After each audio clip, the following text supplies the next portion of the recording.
Hello बच्चों, good morning to all of you. बच्चों, इस वीडियो में हम लोग पढ़ेंगे electric field due to a uniformly charged infinite plane sheet. So let us come to the point. बच्चों, यह डेरिवेशन आपके एग्जाम में डायरेक्टली आ जाता है, तो इसको बहुत अच्छे से समझिएगा। एक थिन इनफाइनाइट प्लेन शीट है जो कि यूनिफॉर्मली चार्ज है, पॉजिटिवली चार्ज, ठीक है, charge with uniform surface charge density sigma. और यह जो सरफेस चार्ज डेंसिटी है बच्चों, that value is sigma. So sigma की वैल्यू क्या होती है बच्चों? चार्ज पर यूनिट एरिया, और इसका यूनिट क्या होता है? कूलम पर मीटर स्क्वायर, ठीक है। And we want to calculate electric field due to this sheet of charge at a distance r from this sheet, at a distance r from this sheet and at point p, ठीक है। इस point p पर हम लोग electric field calculate करना चाहते हैं। उसके लिए बच्चों हम लोगों ने यहाँ पर एक Gaussian cylindrical Gaussian surface consider किया है, ठीक है। और यह जो सिलेंड्रिकल गॉसियन सरफेस है बच्चों, यह तीन सरफेस से मिल करके बना हुआ है। एक तो यह कर्व्ड सरफेस है, दूसरा ये वाला सरफेस है बच्चों, सर्कुलर सरफेस, और तीसरा यह सर्कुलर सरफेस है, ठीक है। अब हमें जो है यहाँ पर बच्चों पी पॉइंट पर इलेक्ट्रिक फील्ड कैलकुलेट करना है। By symmetry electric field points outward normal to the sheet. ये जो शीट ऑफ चार्ज है बच्चों, इसकी वजह से इलेक्ट्रिक फील्ड किधर होगा? रेडियली आउटवर्ड होगा। हमें पता है पॉजिटिव चार्ज की वजह से इलेक्ट्रिक फील्ड लाइंस किधर होता है? It is always radially outward. So इधर इलेक्ट्रिक फील्ड इस डायरेक्शन में होगा। और अगर हम अपोजिट डायरेक्शन में भी देखें बच्चों, तो यहाँ पर भी इलेक्ट्रिक फील्ड इस डायरेक्शन में होगा, ठीक है। So this diagram is not needed, already you have the diagram, just to represent this. इसको आप इस तरह से समझ सकते बच्चों कि अगर आपके पास कोई पॉजिटिव चार्ज है, तो इस पॉजिटिव चार्ज से r डिस्टेंस की दूरी पर राइट डायरेक्शन में अगर कोई पॉइंट P है, तो वहां पर इलेक्ट्रिक फील्ड इस डायरेक्शन में होगा। और इससे लेफ्ट जो है, अगर r डिस्टेंस की दूरी पर कोई पॉइंट P डैश है, तो यहाँ पर भी इलेक्ट्रिक फील्ड जो होगा, इलेक्ट्रिक फील्ड का मैग्नीट्यूड सेम होगा बच्चों, लेकिन डायरेक्शन क्या होगा? अपोजिट होगा। यहाँ पर इलेक्ट्रिक फील्ड लेफ्ट डायरेक्शन में होगा, यहाँ पर राइट डायरेक्शन में होगा। सो गॉसियन सरफेस कंसीडर कर लिया हमने। P डैश, ये दो पॉइंट्स है, दोनों पॉइंट पर electric field radially outward direction में है। अच्छा, ये जो गॉसियन सरफेस है बच्चों, जो सिलेंड्रिकल सरफेस है, इसका area of cross section A है, और यह शीट से इस तरफ r डिस्टेंस की दूरी पर P पॉइंट है, और यहाँ पर भी शीट से P dash point r distance की दूरी पर है। सो गॉसियन सरफेस जो है बच्चों, इसका टोटल लेंथ कितना है? 2r है। सो वही पॉइंट यहाँ पर लिखा हुआ है बच्चों, we choose cylindrical Gaussian surface of cross section area A and length 2r and its axis is perpendicular to the sheet। जो गॉसियन सरफेस का एक्सिस है, जो शीट पर क्या है बच्चों? नॉर्मल है, परपेंडिकुलर है, ठीक है। यहां से आगे बढ़ेंगे और बच्चों यहाँ पर हम लोग अब डेरिवेशन करेंगे। तो चलिए एक यहाँ पर एक्स्ट्रा शीट ऐड कर लेते हैं, ठीक है। सबसे पहले क्या करना आपको, you need to write according to Gauss theorem, जो आप जानते हैं बच्चों। According to Gauss theorem, according to Gauss theorem, क्या नॉलेज है बच्चों अपने पास गॉस थ्योरम के according?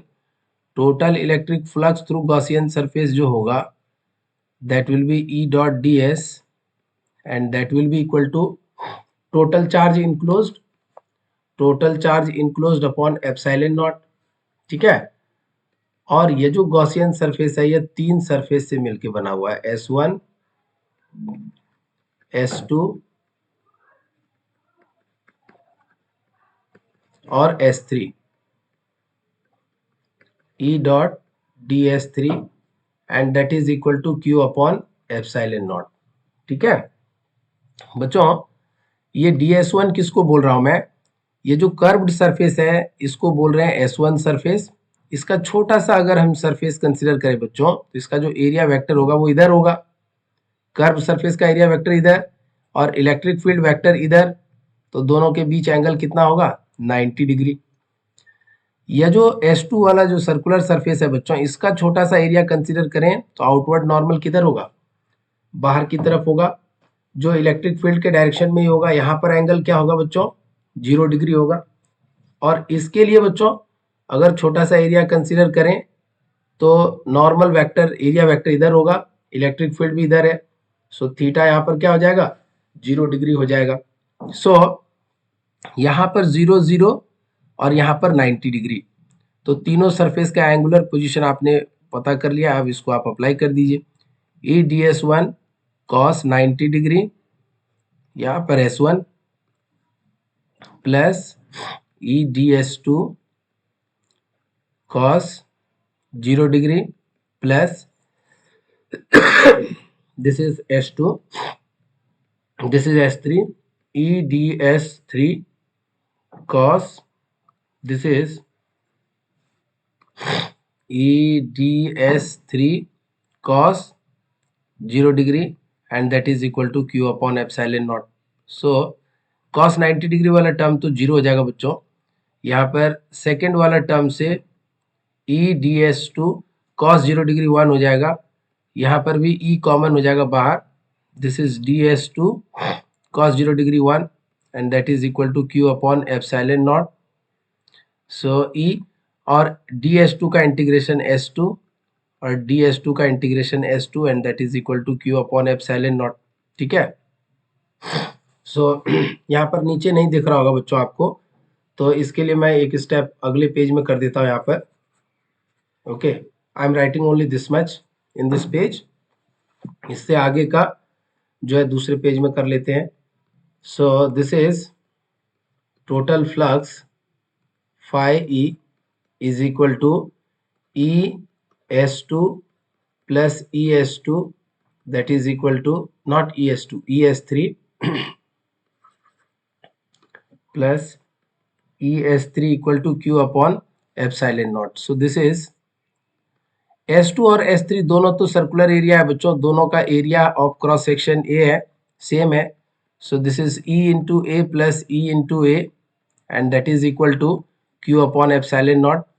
E into A plus E into A equal to Q upon epsilon naught. So this is 2EA equal to Q upon epsilon naught. So electric field is equal to Q upon 2 epsilon naught into A. अच्छा बच्चों, आपको पता है sigma equal to क्या था, Q by A, Q equal to क्या हो जाएगा, सिग्मा इंटू ए। इस चीज को यहाँ पे डायग्राम से समझ सकते हैं। ये जो गॉसियन सरफेस है बच्चों, इसका area of cross section A है और इतने से एरिया में कितना चार्ज इंक्लोज्ड है, तो सरफेस चार्ज डेंसिटी हमें पता है सिग्मा है और एरिया ए है, तो Q की वैल्यू क्या हो जाएगी, सिग्मा इंटू ए। सो इतने से गॉसियन सरफेस में कितना चार्ज इंक्लोज्ड है, सिग्मा इंटू ए। तो यहाँ पर वैल्यू Q की वैल्यू पुट कर दीजिए, this is sigma into A and this is 2 epsilon naught into A. So A will go, so this will become sigma upon 2 epsilon not. यहाँ पर बच्चों ज़्यादा नीचे नहीं लिखना है, अदरवाइज आपको दिखाई नहीं पड़ेगा। So E equal to sigma upon 2 epsilon naught. So this is the value of electric field, this is the value of electric field at this point P। अच्छा बच्चों, इलेक्ट्रिक फील्ड की जो वैल्यू आई sigma upon 2 epsilon naught, वह independent है distance से। चाहे आप यहाँ पर लिंक r डिस्टेंस पर निकालो या 2r डिस्टेंस पर निकालें। देखिए इलेक्ट्रिक फील्ड केवल सिग्मा और एप्सिलॉन नॉट पे डिपेंड कर रहा है। सो electric field is independent of the distance from the plane sheet of charge where you are going to calculate the electric field. So we need to take a point as note. यहाँ पर note क्या है बच्चों, पढ़िए इसको। Electric field E is independent of the distance R, the distance from the plane sheet of charge। ठीक है। सो E की जो वैल्यू है बच्चों, that is sigma upon 2 epsilon naught. अगर वेक्टर फॉर्म में लिखना है तो vector E equal to sigma upon 2 epsilon naught, और आप आर कैप लिख सकते हैं, चूंकि रेडियली आउटवर्ड डायरेक्शन में it is radially, it is in the radially outward direction और रेडियल आउटवर्ड डायरेक्शन में है। ठीक है। अच्छा बच्चों, अगर शीट पॉजिटिवली चार्ज होगा तो electric field radially outward direction में होगा, पॉजिटिव शीट के लिए, पॉजिटिवली चार्ज शीट के लिए। और अगर शीट बच्चों नेगेटिवली चार्ज है, जो शीट हमने वहां पे बनाया है डायग्राम में, अगर वह नेगेटिवली चार्ज है, if the sheet of charge is not positive, it is negatively charge, तो उस केस में बच्चों पी पॉइंट या पी डैश पॉइंट पर जो इलेक्ट्रिक फील्ड का डायरेक्शन होगा, the direction of electric field will be towards the sheet of charge, इस तरफ होगा, towards the sheet of charge. Magnitude उतना ही होगा, sigma bye 2 epsilon not. So magnitude will be sigma upon 2 epsilon naught only, independent of distance, but direction will be towards the plane sheet of charge. So इस video में इतना ही, मिलते हैं अगली video.